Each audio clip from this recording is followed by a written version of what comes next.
Agriculture বিনোদন সংস্থার উদ্যোগে রবিবার বাধারঘাট মাতৃপল্লী এগ্রিকালচার মাঠে অনুষ্ঠিত হয় ক্রীড়া প্রতিযোগিতা। এদিন বিভিন্ন ইভেন্টে ক্রীড়া প্রতিযোগিতা অনুষ্ঠিত হয়। ক্রীড়া প্রতিযোগিতার উদ্বোধনী অনুষ্ঠানে উপস্থিত ছিলেন কৃষি দপ্তরের অধিকর্তা ফণীভূষণ জমাতিয়া, এগ্রিকালচার বিনোদন সংস্থার সম্পাদক অপূর্ব রায়, চিফ ইঞ্জিনিয়ার স্বপন কুমার দাস সহ অন্যান্যরা। কৃষি দপ্তরের অধিকর্তা ফণীভূষণ জমাতিয়া সংবাদ মাধ্যমের মুখোমুখি হয়ে জানান, এগ্রিকালচার বিনোদন সংস্থার উদ্যোগে এদিন বার্ষিক ক্রীড়া প্রতিযোগিতার আয়োজন করা হয়েছে।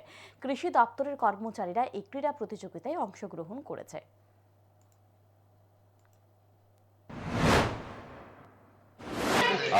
দিনরাত কাজ করে চলছে কৃষকের উন্নয়নের জন্য, কিন্তু এরই মাঝখানে আমরা চাইছি আমাদের যে এগ্রি রিক্রিয়েশন ক্লাব, যেটা ত্রিপুরার যে ইন্টার স্টেট স্পোর্টস এবং কালচার অ্যাসোসিয়েশনের অ্যাফিলিয়েটেড, আমরা এইভাবে সবার মধ্যে আমরা এই প্রতিযোগিতা অনুষ্ঠান করে সবার মধ্যে একটা হৃদ্যতাপূর্ণ সম্পর্ক করার জন্য, যাতে করে এটা আমাদের কর্মদক্ষতা, একসঙ্গে কাজ করার মানসিকতা যাতে তৈরি হয়।